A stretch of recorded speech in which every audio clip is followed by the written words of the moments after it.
sound is of poor quality.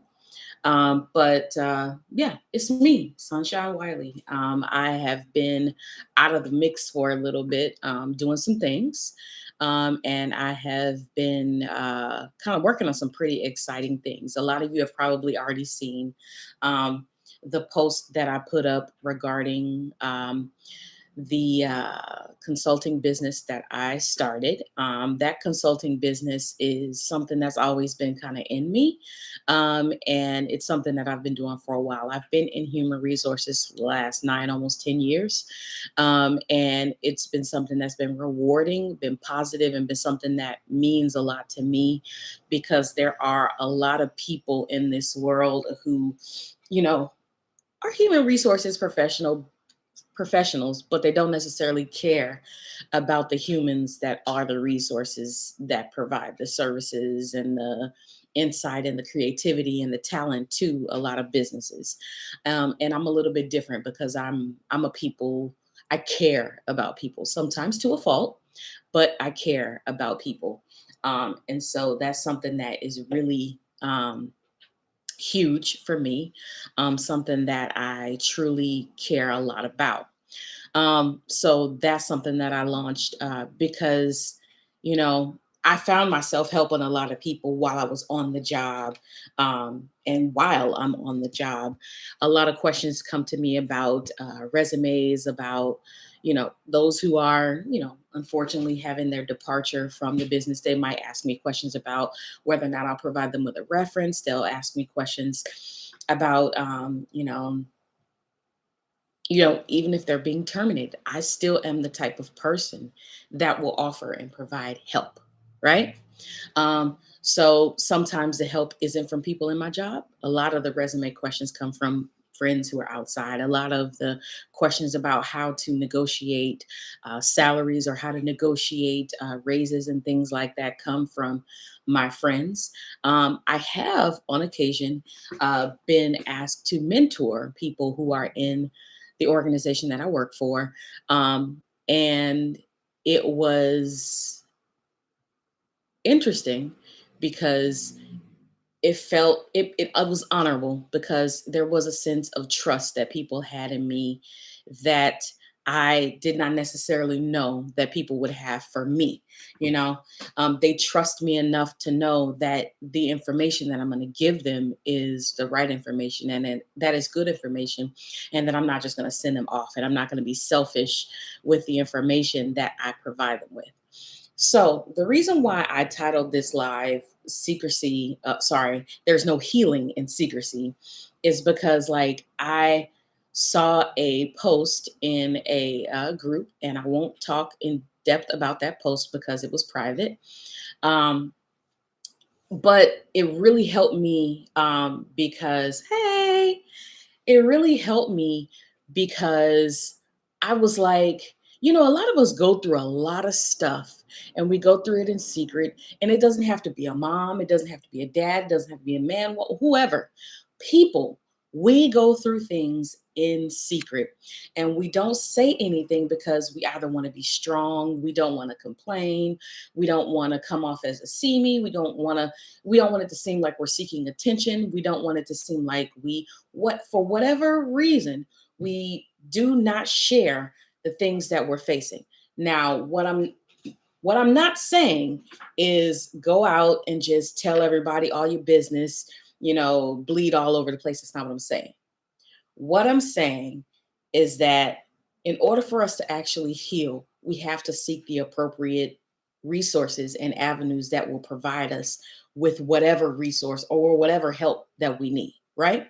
So, say for instance, if you are a person who has been dealing with like a medical issue and you hold it in, you don't tell anybody, man, my foot has been hurting for weeks. There's no way for your foot to feel better. It's not going to just go away. If your foot has been hurting for weeks, that's something chronic and that's something that needs to be addressed. That's something that needs to have some type of attention. So seek whatever resource it is that you want. Even if you have like a friend that's a doctor, talk to them, figure out whatever way it is to help you get whatever it is that you need. So as it pertains to me, I have been holding a lot of secrets. You know, I have been holding some secrets that, not necessarily bad secrets, but I'm a person who likes to do it all on my own. I like to be the superwoman. I like to be this, that, and the other. Now, there are certain people who are close to me who I tell everything. So they're like, "What? She doesn't like to be vulnerable. She don't like to say everything. She tell me everything." But that's because you're the one or two that gets to know my business. It's not for everybody. But so one of the real quick, one of the things that I've been working on are my journals. I created several journals as well as planners for students who are entering into middle and high school next year. Um, they are journals that help to keep them organized. They are visually appealing, yada, yada, yada, all that stuff. So, now the reason why I didn't want to really share about that is because we got enough people selling to us online all the time, you know? And I just didn't want to be another one of those people. I literally wanted to just make it, put it on Etsy and Amazon, and just whoever is for, they buy it, they get it. Cool. I don't have to badger my friends. I don't have to badger my family, and I'm still not going to do that. But what I was told, and I was kind of convicted, was that there are a lot of people who don't know the things that I have going on, that they could benefit from them if I just open my mouth and be honest about it. So, real quick, I'm not going to be on talking about this long because I have some other stuff that I want to talk about. Um, the first one was inspired by my daughter. It's a girly pop journal. And so sorry, this is a planner, the girly pop planner. So this girly pop planner, I'm not sure if you can see it. Ooh, ooh, ooh. But this is made for teen girls who are entering in middle school, high school, all that kind of stuff. Tells you who it belongs to, gives you an opportunity to write down all some really cool stuff in there. Now, this is a smaller version, the 6 by 9. Of course, you have every week to put in information, and then at the end of the week or end of the month, you have notes and doodles that you can write in there. Each month has a calendar on there. At the end of the planner, there is also some personal journaling pages that I have at the very end. Um, but yeah, so basically that's what this is. Whatever. So then there's other ones. I have a career journal as well for the people who are actually involved in getting my career services. That's available to them as well. So I of course discuss this with the people who are interested in having my career services and things like that. I have really, really, really worked hard to make sure that a lot of the steps that you take on your career path are addressed in this journal. There are a lot of milestones that you might accomplish. There are a lot of things that you might go through, or challenges you might face. There might be some resistance factors. There might be some things that are barriers to your success. Those are things that you can jot down in that journal and keep a record of, so that when you face them again, you can have an understanding of how you overcame that, or how you touched on that at that time. So now the one that is really, really, really near and dear to my heart, and I've been talking about for like forever, because everybody knows that I'm all about wellness. Wellness in the workplace, wellness at home, wellness with your family, wellness within yourself. Everything wellness. It's got to be peace everywhere that you go. So the one that I hold near and dear to my heart is the wellness journal. And the reason why I actually created that was a prompting from my therapist. Yes, I go to therapy. It was a prompting from my therapist. She was like, get a notebook, write down all of the self care and the items that you use out of your toolkit when you have moments of stress, when you have moments of anxiety, when you have moments where you're just feeling really down, or when you just need to be reminded that good things are still there, you know?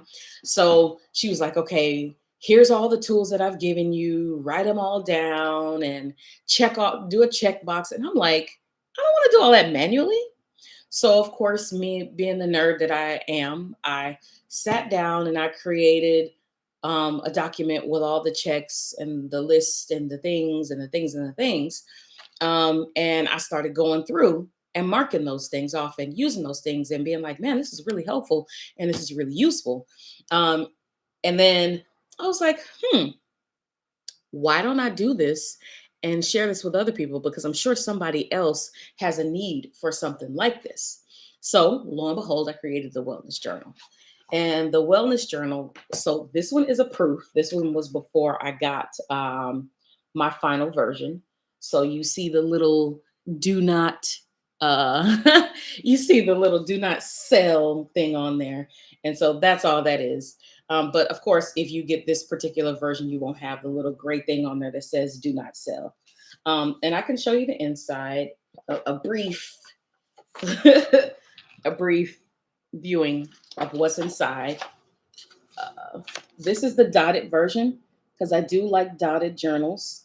I am huge on dotted journals. Like for me, they really help me to deal with the anxiety and things that I have. Because, like, I don't know about anybody else, but when I draw, or when I have to pay attention to detail of writing something down, it helps me to kind of just tune out everything else, so I'm still here and present in the moment with whatever it is that I'm doing, right? So now this is an 8.5 by 11 version. This is a 6 by 9 version. So we do, of course, have different colors to suit different people's styles and interests and things like that. And then we have both lined and dotted versions. Um, and of course, it's the same information inside, but of course, it varies from both male or more masculine or gender neutral or girly type stuff. Because, of course, there are all three versions out there because something for everybody. So for me, uh, I have recently been going through a lot of things, right? And the things that I have been going through have not been things that I've wanted to share with anybody. And it's a reason why I really was like, I need this wellness journal. So I can just write all my thoughts down. So I can just write everything that I'm going through down. I don't have to bore anybody. I don't have to wear anybody down. And clearly, the one or two conversations that I've had about the things that I'm going through haven't necessarily turned out the way that I wanted to. So when going through those conversations, I was just like, when going through those conversations, um, I had to ask myself, I cannot properly communicate what it is that I'm facing at this moment. I cannot properly, I don't know how to put into words what it is that I'm feeling or what it is that I am facing at this moment. And so it's just like trying to talk to certain people wasn't necessarily useless, but it wasn't as effective in that moment as I wanted it to be because I'm not really communicating the point that I want to communicate. I'm not really saying what I want to say. And so it makes it hard to communicate with people because it's just like, okay, how do I say this and not sound like I'm complaining? Because I'm not complaining. This is actually how I feel, right? And so what I had to start doing is just take a step back, stop telling those one or two people everything that I'm thinking and feeling because those one or two people will get stressed out real quick. I actually started writing in my journal because I created it and then never actually used one for myself. So I actually started writing in the journal and I actually sat down and was able to kind of sort through the thoughts and the things and the feelings that I have. At this point, I have been thrust into entrepreneurship and I wasn't ready. I wasn't ready to be an entrepreneur yet. I was like, okay, wait, God, give me a little minute, give me a moment. Let me take some more time. Let me prepare a little bit more. Let me stack a little bit more cash. And the way that things happen, I was just like, okay, God, well, I guess now is the time because there was no additional time given to me. It was like from this place, from that place, and from another place. So it was always like, all right, I need it right now. You can't wait no more. I need it from you right now. Right. And it was hurtful because it sucks when you don't have a choice. Well, it feels like no, it sucks when you don't have a choice in the matter of doing certain things. And what I had to wrap my mind around was that thing that a lot of preachers always say, like, God took this away so he can give you better, or God, reduced this so he can make you increase in that. And that's what happened to me. There was a reduction in other resources. So I had to find a way to make more financial resources in a more creative way. And the idea that kept coming to my mind is like, okay, you've been waiting for the moment to do what you needed to do. You've been waiting for the moment to be that entrepreneur. You've been waiting for the moment to jump back into the things that you have in you instinctively. Well, here's the moment. Here's a low in that area. All right, let's rise in this area. Let's go higher in this area. Let's increase in that area. I was like, okay, all right. But I'm telling you, the motivation came and went. It came and went. I had ideas. I wrote down ideas. I executed ideas. I created different things, put things in place. And, the systems thinking person that I am, I created the systems surrounding how to be successful in those things. And they're starting to be successful. They're starting to create the buzz that I wanted, that I thought I needed, or that I do need. But the part of me that I was being secretive about was my feelings behind it all. I wasn't being honest with my tribe. I wasn't being honest with my people and telling them, "Hey, this is how I'm feeling. These are the things that I'm facing in this moment, and it doesn't feel good, and I'm not at peace right now." And because these people love me, because these people care about me, because these people have a vested interest in my well-being, they were like, okay, cool. So what can we do to help? How can we hold space for you? How can we get in this with you? And when I tell you, that brought me to tears because, like, for so long, I thought it didn't necessarily have to be true. I thought that I was in this world alone. I thought that I was in this fight alone. I actually put up a post on Facebook yesterday. I put that post up and I was like, single mothers, it's okay to seek companionship, and it's okay to allow people to care about you, to allow companionship. You don't have to be the superhero all your life who sacrifices everything, who gets nothing, who does not feel celebrated, who does not feel appreciated, who does not feel seen. You don't have to be that. You don't have to be that. And another reminder, that was a needed message, that was a needed moment. Well, somebody jumped in my inbox and was like, oh my God, so how do I do this? Oh my God, so how are you doing this? And honestly, I was just like, so here are some of the ways that I'm doing it. Am I perfect at it? No. Have I mastered it? No. Is, everything perfect about the people who are around me? Absolutely not.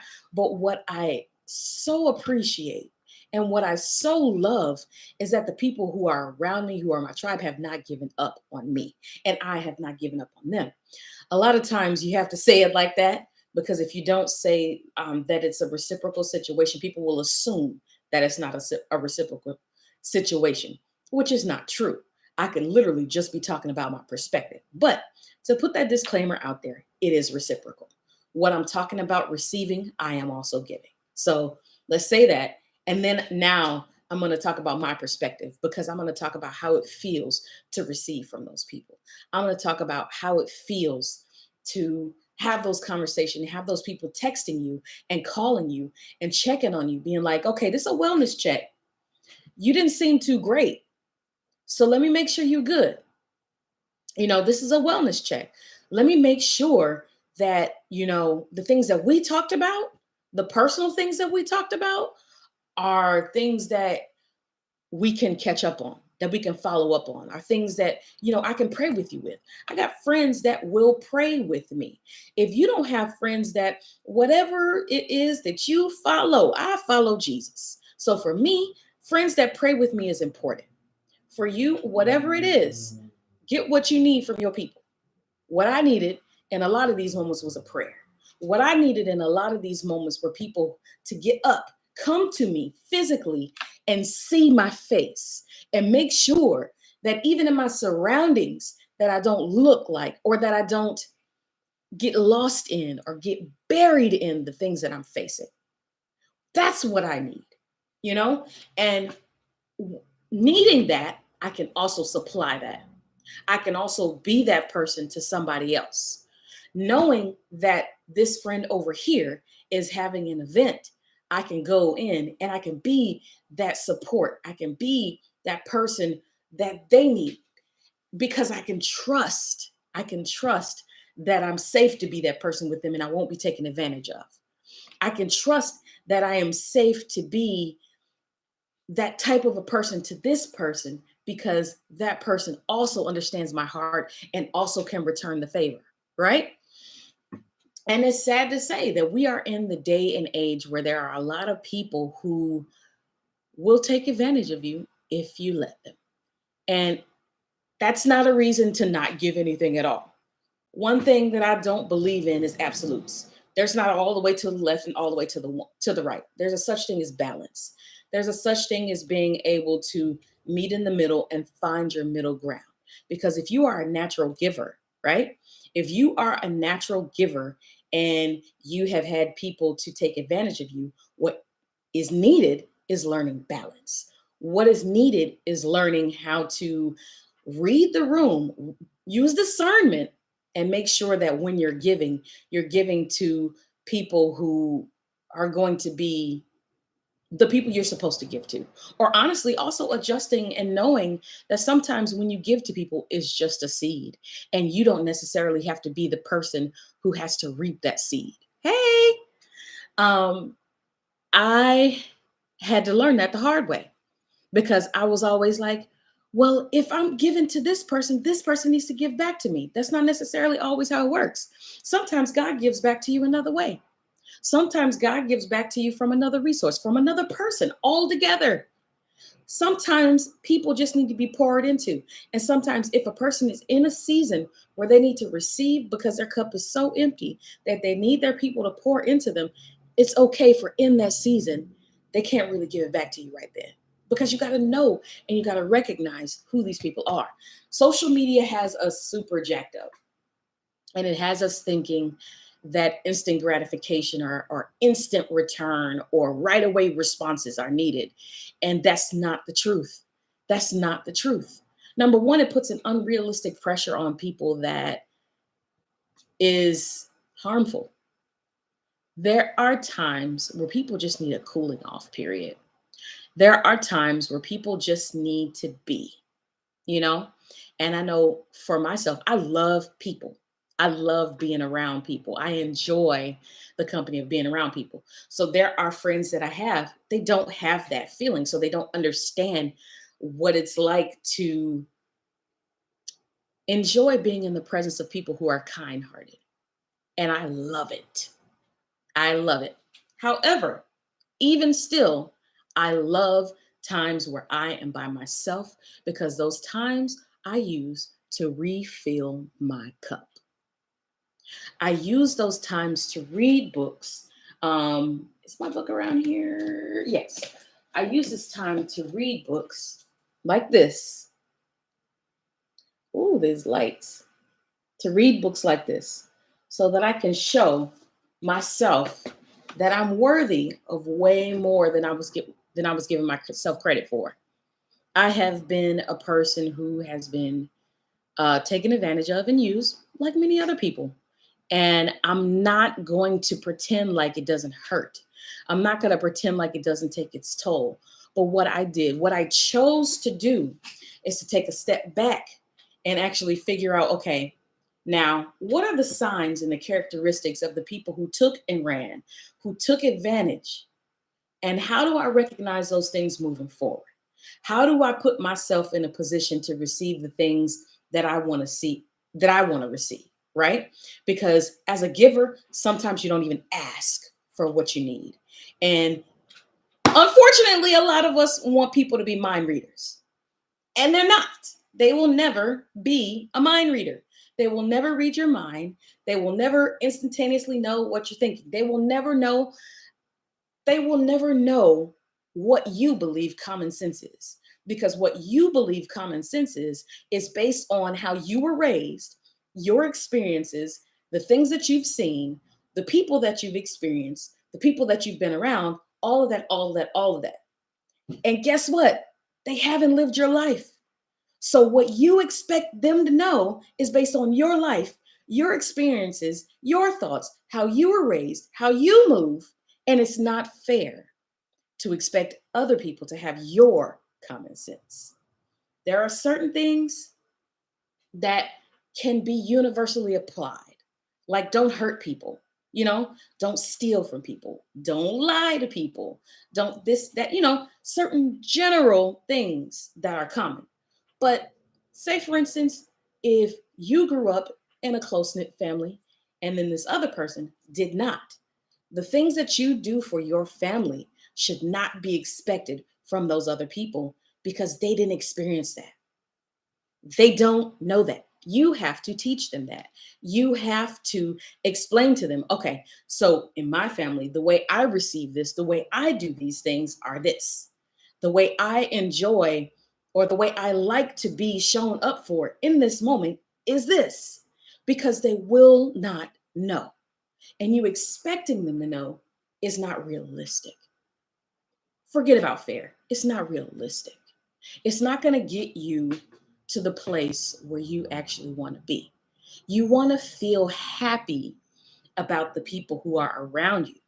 If you want to feel happy about the people who are around you, then equip them. Equip them with what it takes to be the type of person that you need. You, just like they say, you teach people how to treat you, you also teach people how to help you.